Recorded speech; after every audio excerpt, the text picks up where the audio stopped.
Good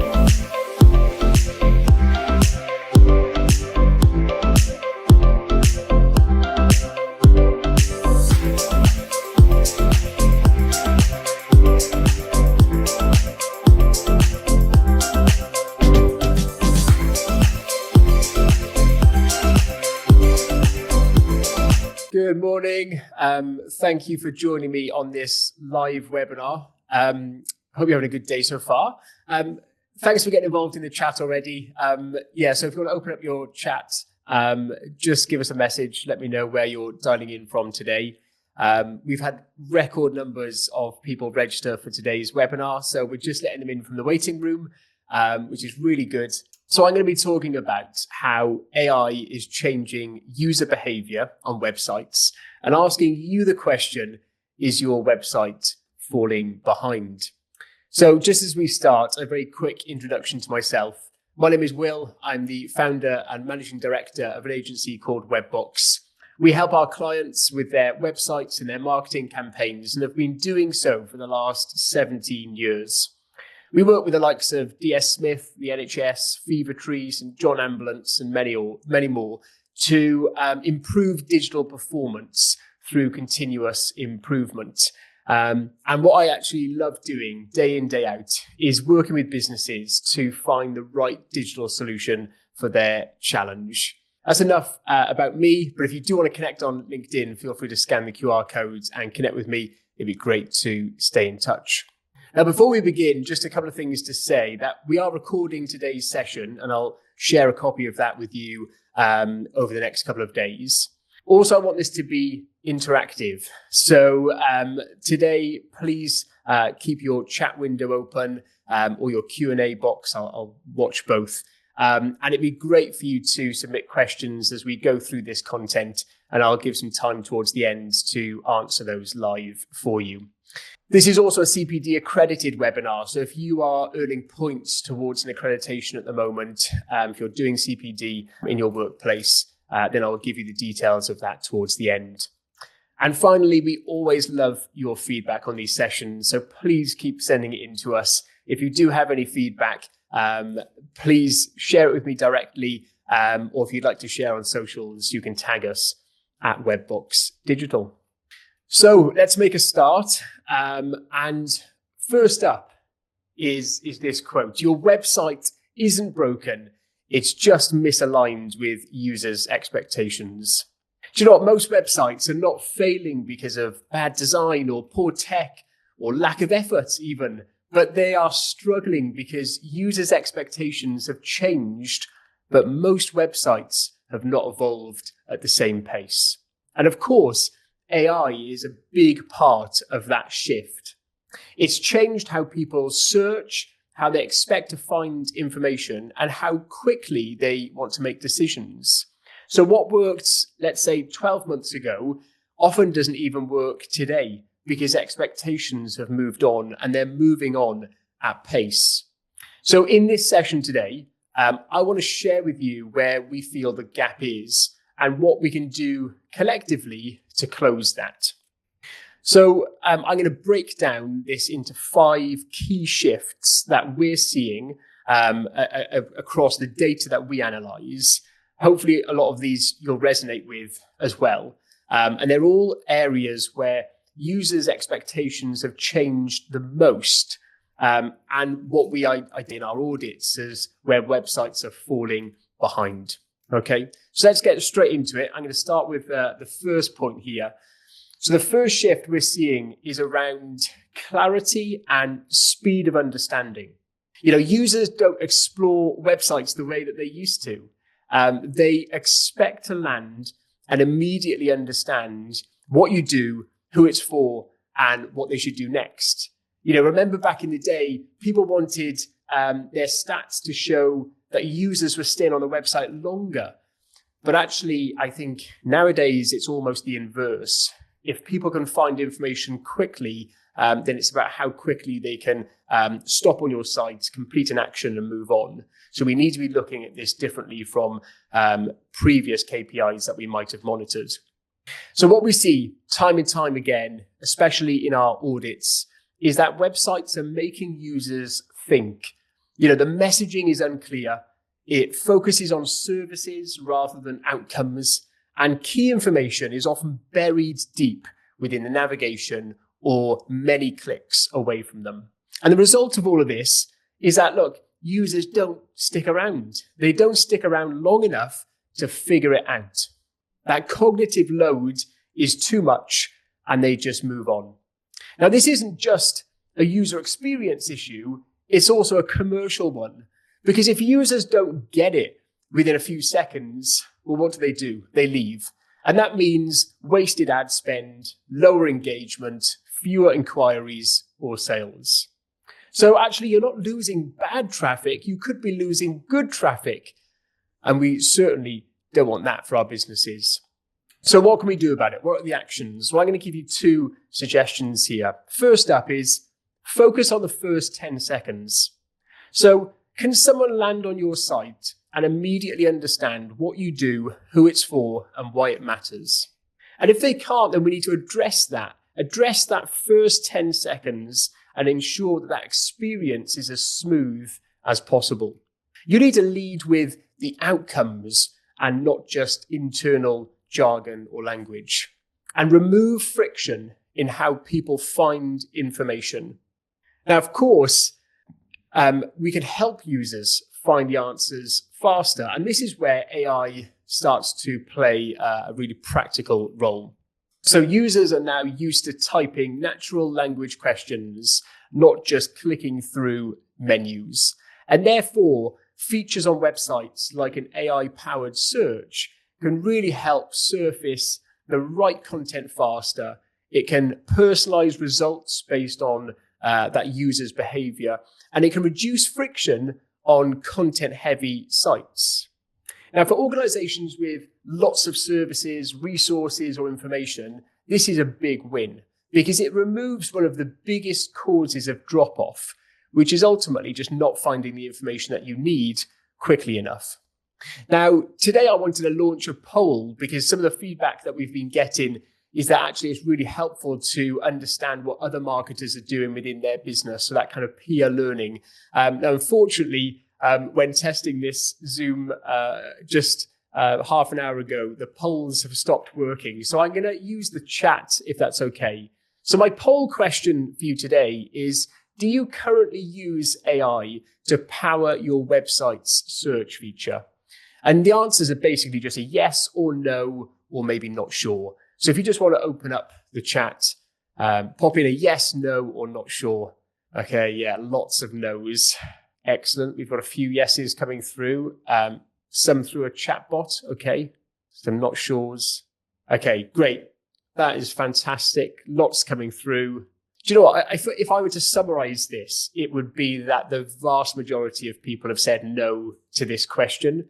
And that actually there's a few people who are. This is a real opportunity for our websites because actually if we start to use AI to power our searches, the search results are so much more relevant to the users on our site. And it does allow people to search using real language versus the traditional kind of keyword-based search. So yes, I hope that's helpful to you all to see that actually this is something we could be working on our sites to improve the experience. Okay, thank you so much for getting involved in that. Let's move on to the second shift. And this is all around relevance. Users no longer expect the same experience that everyone else gets. They expect something that feels tailored to them, their needs, their context, and their intent. So think about the digital experiences people are used to nowadays. So of an evening, they're watching Netflix. They might be buying some products on Amazon. And those platforms are leading the way in user experience, in personalization, and using AI to give the best experience to their possible users. So when someone lands on your website and sees the same generic content that everyone else sees, it just feels cumbersome. It doesn't feel relevant to them. And actually, even if your design is really good and your branding is great, the experience and the messaging often doesn't resonate. Now, this has a direct impact on your commercial performance because actually, if the messaging doesn't feel relevant, then users don't engage. They don't trust it as much and they're less likely to take action. And this is especially important for paid traffic and marketing campaigns that you might be running or different audience segments. So you're effectively sending everyone to the same page and just hoping that it works and hoping that that message that's generic just resonates with everyone. And of course, we know from the data that that just isn't the case. Now, one of the biggest misconceptions we see is that improving performance requires a full redesign. Let's rebuild the site. Let's start from the ground up. But in reality, some of the biggest gains come from making content more relevant. So the same page, the same structure, but better aligned to who the user is, where they've come from, and what they're trying to achieve in that moment. So here's some ideas in terms of how you could improve this on your own website.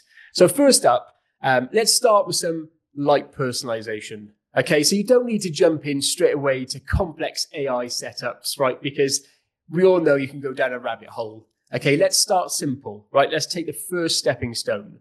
So if someone comes to your site from a specific campaign, maybe reflect that in the page's headline.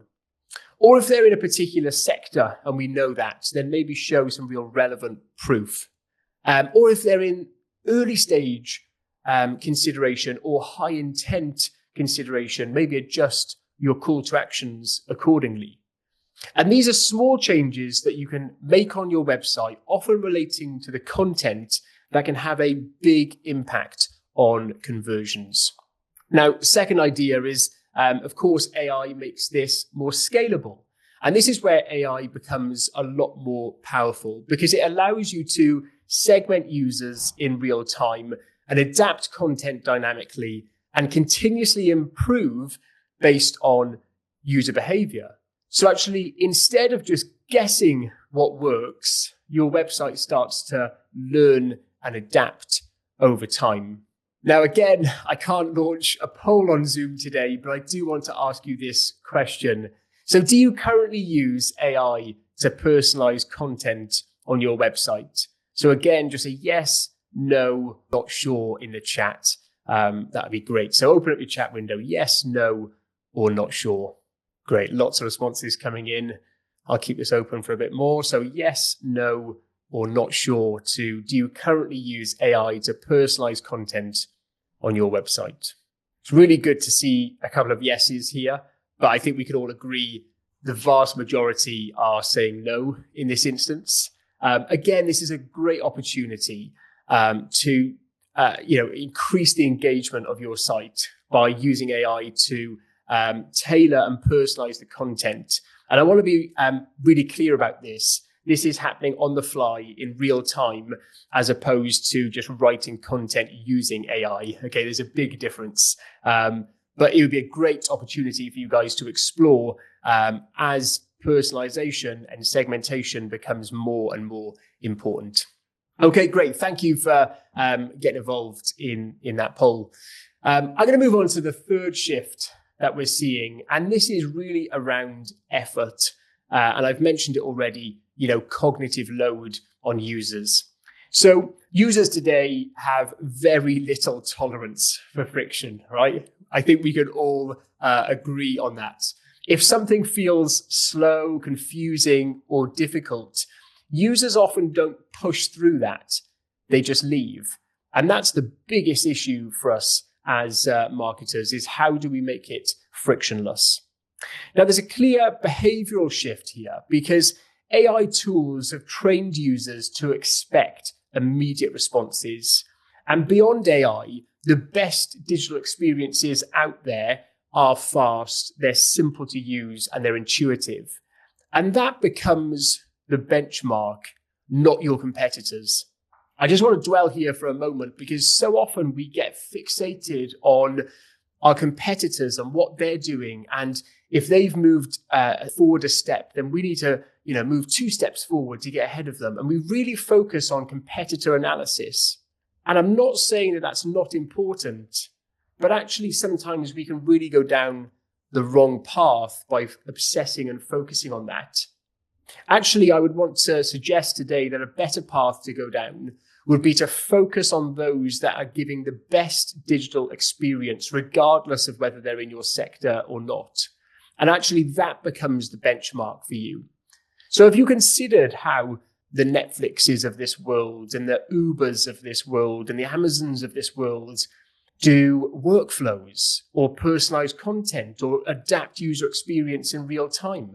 Have you thought about how Apple changed the animation on their website based on how quickly you navigate around the site? These are some of the best digital experiences out there, and they're the ones that we should be focusing on because they tend to lead the way. And actually, sometimes our competitors might not actually be leading the way or might not have done their research before implementing various features. So I just want to really kind of encourage you, the benchmark isn't always your competitors. Actually, people, when they're browsing your site, will compare your site to some of the best digital experiences they've used.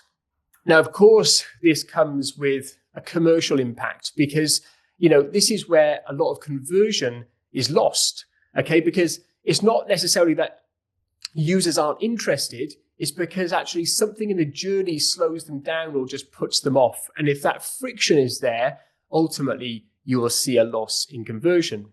Now, we regularly see, long or confusing forms, unclear next steps, unclear call to actions, maybe too many clicks to get to what you need. And every single one of those things is a moment that creates a drop-off on your site. Now, with regards to forms, this is a topic we've often spoken about, and a topic that, I'll have to leave for another day because forms on websites is a big topic on its own. But I do want to just share one thing with you, which might be helpful, because so often on websites that we audit, we'll see forms that are really long. It asks for so much information from the prospect, and we then wonder, why people aren't filling it out or why they're dropping off. Well, actually, there are tools out there that will help with that. And this actually tool that I'm just showing on screen now is from a platform called Apollo. Now, they have a database of business emails which sit behind their platform. So therefore, what they do is on their forms, they start with email address. So obviously, when we're creating a form, what's the first thing that we do? We normally say, give us your name, give us your last name, give us your company name, so on and so forth. What Apollo is suggesting is that actually if you start with email address, then in the background, it does a quick lookup. And if it's got their details, it actually automatically populates the form for you. Now, when we're talking about reducing friction on websites, how better than reducing the friction of the conversion point by actually completing elements of that form on their behalf. So I just wanted to share that kind of idea with you today. So my point here is that users don't compare you to competitors. They actually compare you to some of the best online experiences that they use. And this is a big shift. Users aren't thinking, how does this website compare to another provider in this sector? But they actually just default to think this is a really hard and difficult experience. It's actually harder to navigate this website than anything else that I use online. And that is where they're benchmarking you against the best digital experiences. And of course, most websites aren't built with that in mind. So let's think about some action points. What can we do to address this point? Well, first of all, focus on the moments that matter most. So your inquiry forms, your landing pages, your conversion journeys, and ask yourself, how many steps do they take? How many decisions does the user need to make, the kind of cognitive load here? And where could they get stuck in that user journey? And really ask yourself those questions honestly. Have a moment of reflection. And then once you've identified those points, then start to simplify those elements. Second up, of course, it's not going to be a surprise to say that you can use AI to remove friction in real time. So AI can help reduce friction dynamically. So for example, You might have a chatbot, and I noticed in the chat earlier someone mentioned that they're using chatbots. They could answer questions instantly, but also you could integrate your chatbot with your CRM. You could integrate it with your payment gateway if you've got one. You could integrate it with other data sources to give it more intelligence so that the answers are more relevant. You could also have prompts that appear on your website when a user hesitates. So maybe they've started reading some content on a page and there's just no movement for 20 seconds. Well, at that point, we could put a pop-up on screen to encourage them to take an action.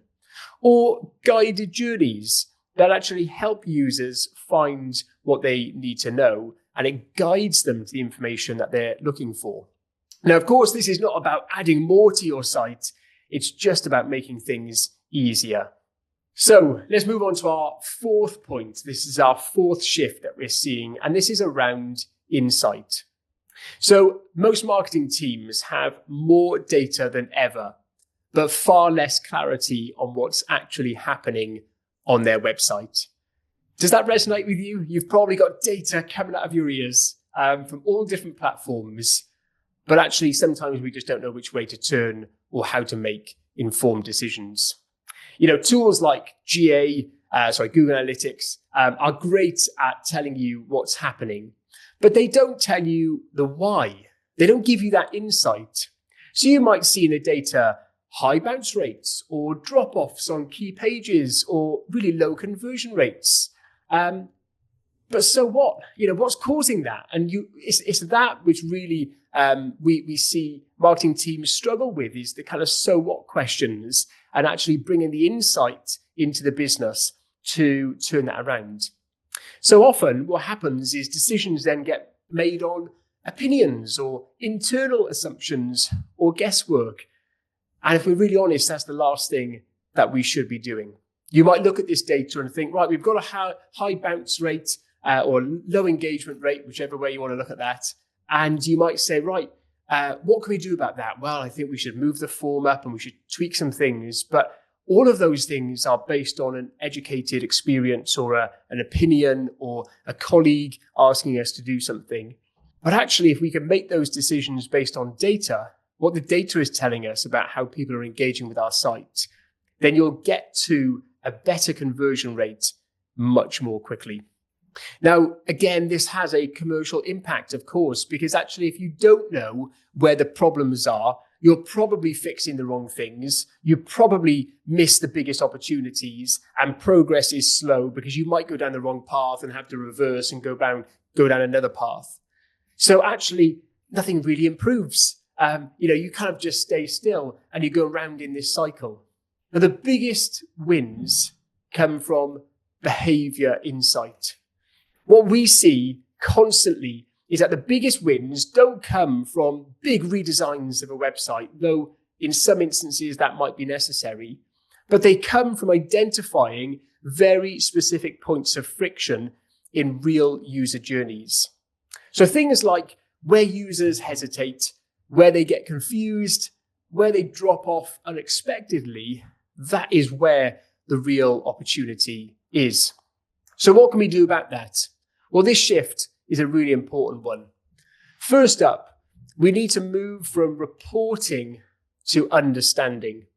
So start looking at real user sessions. So they're recordings of how people are using your website in kind of real time or kind of pre-recorded sessions.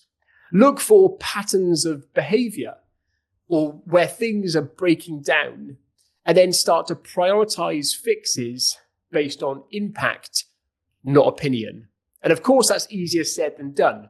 Now, Webbox, we're a Hotjar partner, and Hotjar is a platform that can help you do this. So if you're not currently using Hotjar on your website, I would really encourage you to install it on your site, because it will start to give you recordings of how people are using your site. It will give you heat maps to see where people's attention is and how far down they scroll. It will show you funnels to see where people drop off from a particular user journey, and much, much more. So this is the kind of data that we should be analyzing to make more informed decisions on our site. Now, of course, my second recommendation is using AI to accelerate this. Now, of course, Hotjar and other platforms have AI built in. So rather than you manually reviewing hundreds of sessions or recordings of hundreds of people or thousands of people using your site, AI can now summarize behavior and highlight key issues and surface patterns quickly so that you can move faster from insight to action. And this is really important because actually we're talking about continuous improvement here, and you need to be able to do that at pace. Now, the goal is knowing exactly where you're losing users and why. Because once you have that clarity, improving performance becomes much easier. And I actually asked a room of marketers just earlier this week, do you know exactly where you're losing users on your website? And not one hand went up. I think we can all agree that is a really difficult thing to pinpoint, but so important for us to do that by analyzing this data. Now let's move into our poll, and this is our kind of final poll for today.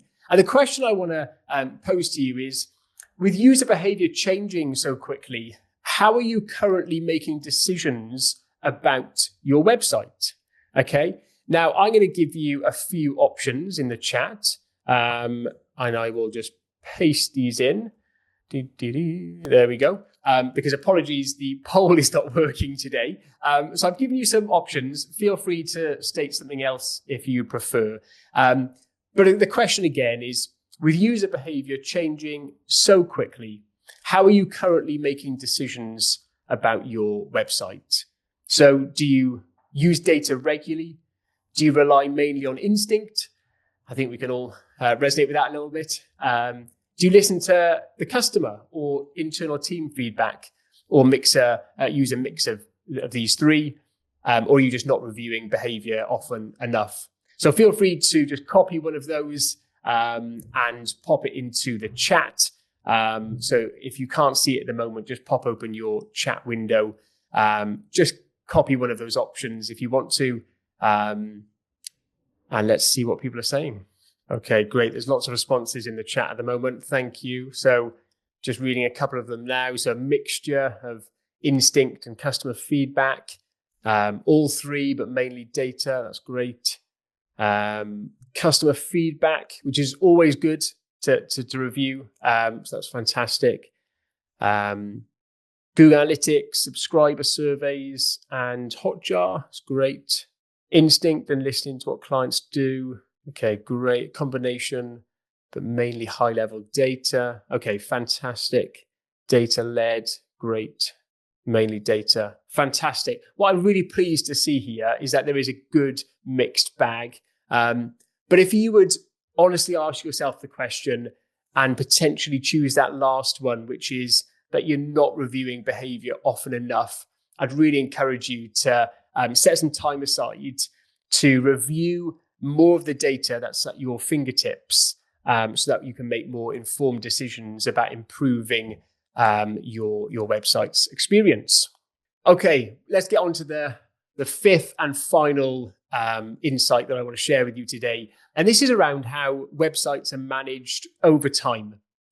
Now, the highest performing websites aren't just launched and left, but they are continuously improved. Now, the problem is that websites have been treated like projects for too long. So you build it, you launch it, and then you move on to another project that then takes your focus and attention. But that approach doesn't work anymore. User behavior is changing just too quickly, and this results in websites that often need to be completely rebuilt every 2 to 5 years because users' expectations are way ahead and the website just hasn't moved since the day that it was launched. Now, the websites that perform best are those that are constantly evolving and evolving based on data. And the best analogy that I can give is of a piece of software or maybe an app on your phone. Now, software and apps update regularly. Often when you just put your phone on charge overnight, you'll wake up in the morning and maybe the app icon looks different and they've had a rebrand or there's a new feature in the app or something. These things are constantly iterating based on feedback, based on data and users' expectations. But that approach often isn't taken with websites. We kind of launch it, and then apart from just maybe changing some content from time to time, most things don't change. And really what I want us to focus on internally is building a culture of continuous improvement. Now, this has a huge commercial impact because it affects the bottom line. So if you're not improving your website regularly, small issues just stay unresolved and opportunities are missed. Competitors start to outperform you. And actually over time, that gap just gets bigger and bigger because whilst you stand still, your competitors are still moving forward. And performance, it comes from iteration, right? Not perfection. One of the biggest shifts we see in high-performing teams is this, that they don't aim to get everything perfect up front, but actually they aim to improve continuously. So they go through a cycle of testing, learning, and refining, and they just keep going through that cycle. And that is what drives better results over time. So how can we address this? I want to give you two kind of practical ways that we can do this. And this doesn't need to be complex, okay? Sometimes this topic is like opening a can of worms. But first up, you can start by testing small changes, reviewing performance consistently, and acting on what you learn. So this is really about building momentum. It's about changing the culture internally within your marketing team and within the wider business, that actually these things should always be on the agenda and always be moving forward. So first action point is actually around changing the culture internally to actually buy into this continuous improvement. And then secondly, and this is probably no surprise, but of course AI can help accelerate the testing and learning process because it allows you to test variations more quickly. So someone in the chat mentioned A/B testing earlier. It can just allow you to be doing that at a much quicker rate. Identify what's working faster and continuously refine the experience. So instead of slow manual improvements, we actually just get to ongoing optimizations happening at pace. So user behavior has changed. And the question we have to ask ourselves honestly today is, has your website kept up? Now, to summarize, before we move into a time of questions, user behavior has changed dramatically, even over the last 12 months. Expectations are higher than they ever have been, in my opinion, and patience is lower. And relevance matters more now than ever. So the question is, has your website kept up? Or is there a gap between what users are expecting and what they actually experience when browsing your site? Now, if you're not sure, where your website is losing engagement or conversions, then that's exactly how we can help uncover those things as part of our digital audits. So if that would be helpful to you, then please just scan that QR code, or I'll send a link after this session.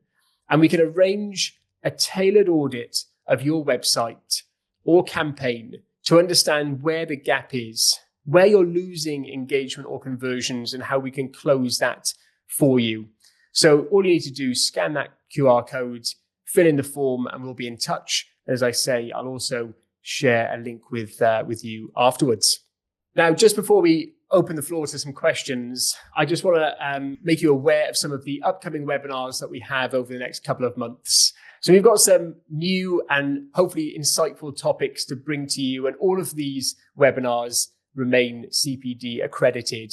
So the topics are on the screen, and if you want to join any of those, you can scan the QR code, which will take you over to our website to sign up to any of them.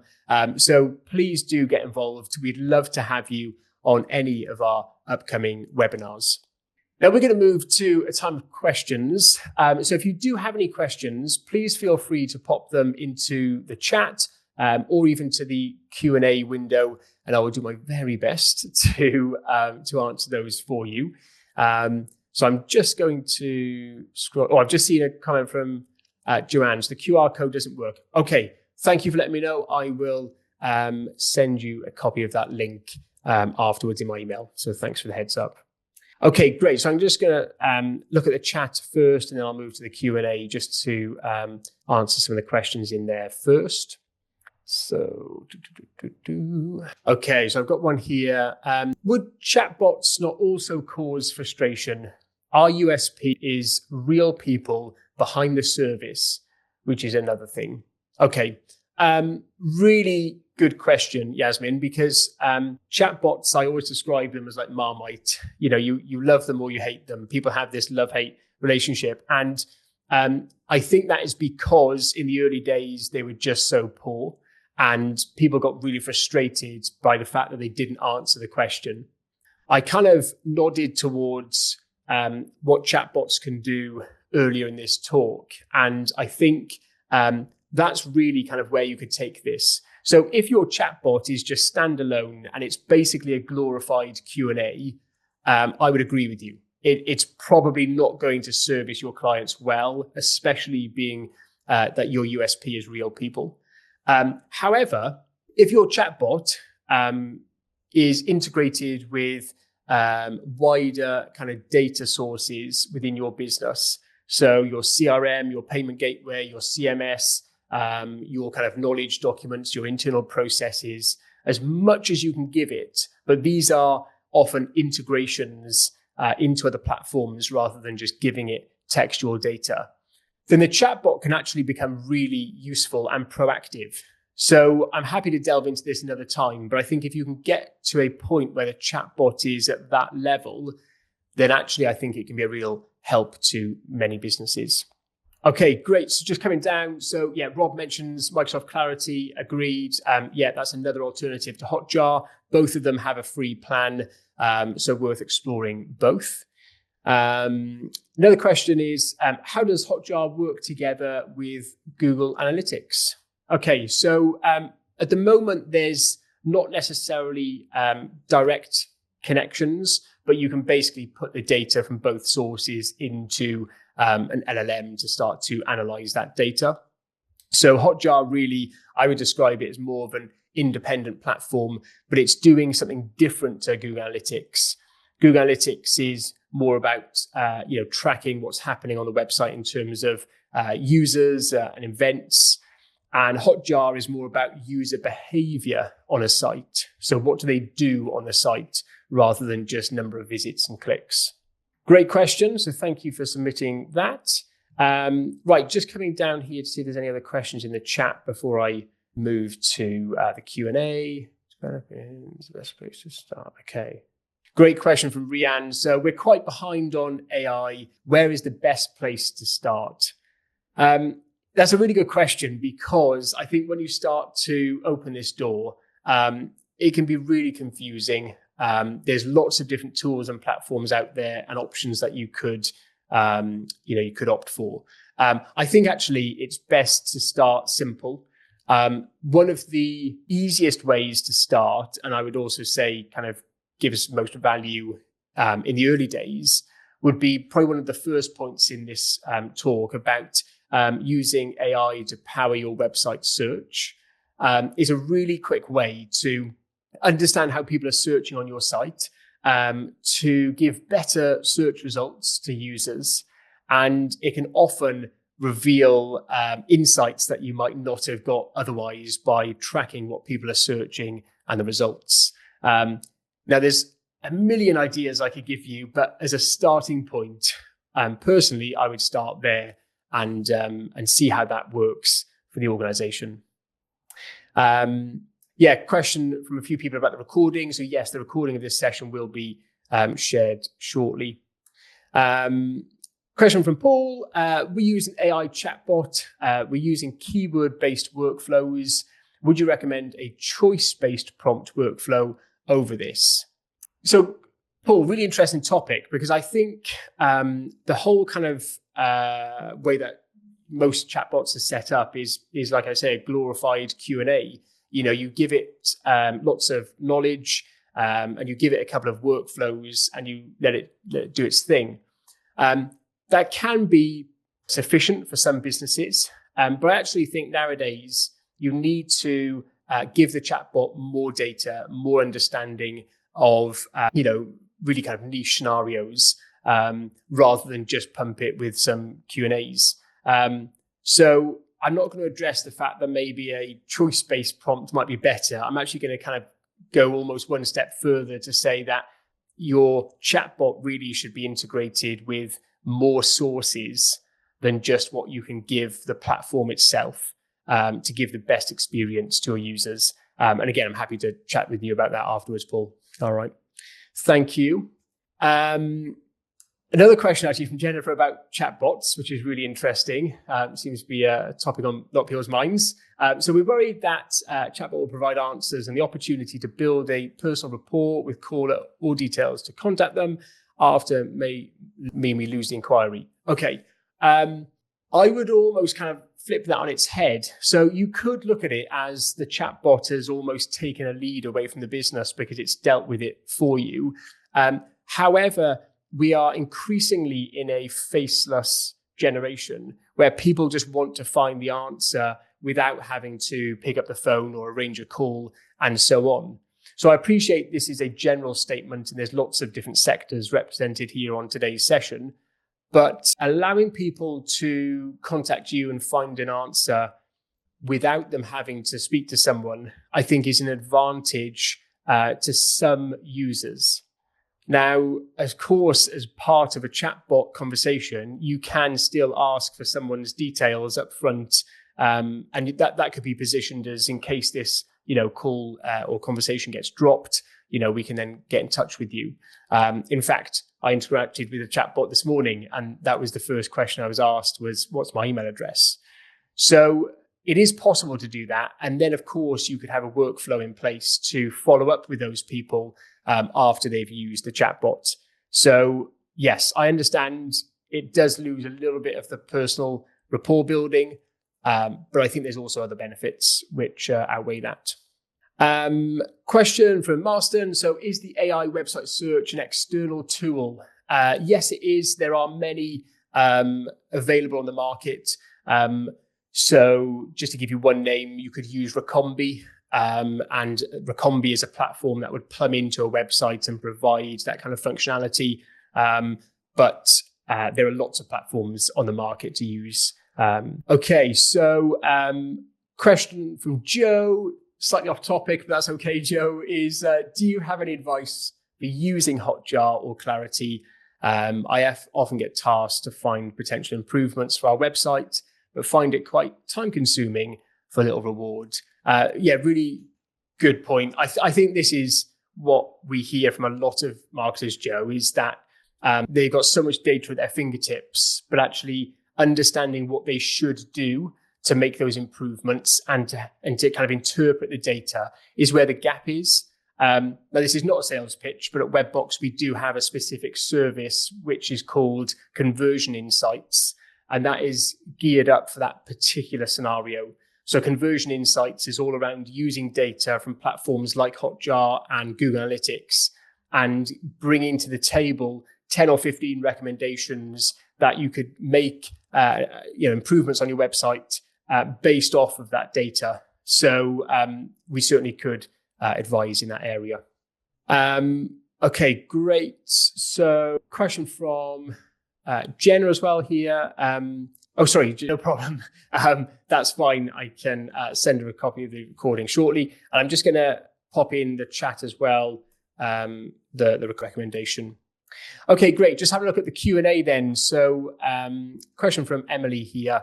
One thing we have always tried to aim for is having content in various formats so users can engage in the way that they want to.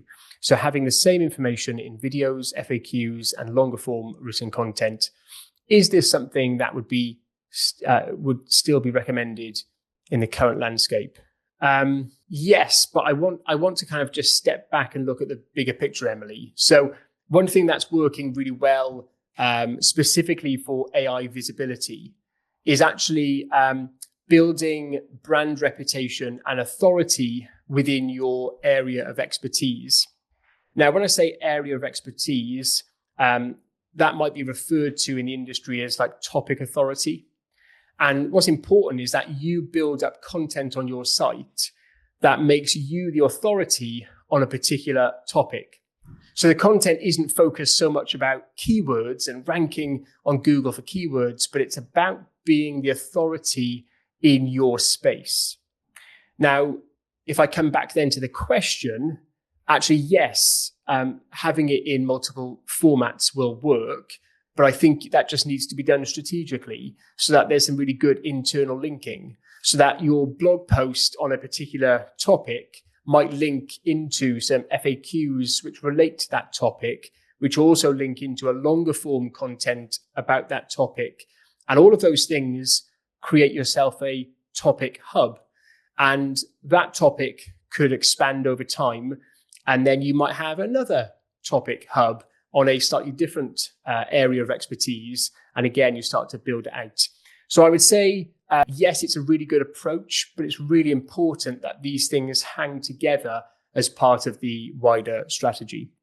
So I hope that helps there. Great, just coming down to last couple now. So being a leading firm in our sector and still having very strict lead pre-qualification criteria, our issue is that reputation is bringing a lot of inquiries, but we can't take them on because they don't qualify. Easing the criteria isn't an option. Any suggestions? Okay. So AD, thank you for the question. I'm assuming that when you talk about that pre-qualification criteria, that actually on your website form, you're probably asking for a fair amount of information to qualify people. So if that's the case, I think there are ways to look at this from both perspectives. I think one, you need to look at the marketing campaigns driving that traffic first. So I'm going to make an assumption that you're running kind of SEO campaigns, PPC campaigns, email campaigns, and so on. I think the way that you're targeting people needs to be looked at, because if you're generating a lot of inquiries from people that don't qualify, then you should be passing that data back to, let's say, a platform like Google Ads to signal to Google Ads that, yes, we did have a lead from that person, but the quality wasn't right. And over time, ad platforms will learn and evolve based on that data. So that's one thing. And I think that if you look at it from the other perspective in terms of the website experience, I think it's an internal decision as to whether you make it more explicit on the website or the form what that criteria is when someone is filling out the form, to try and prevent people from filling out the form who might not qualify.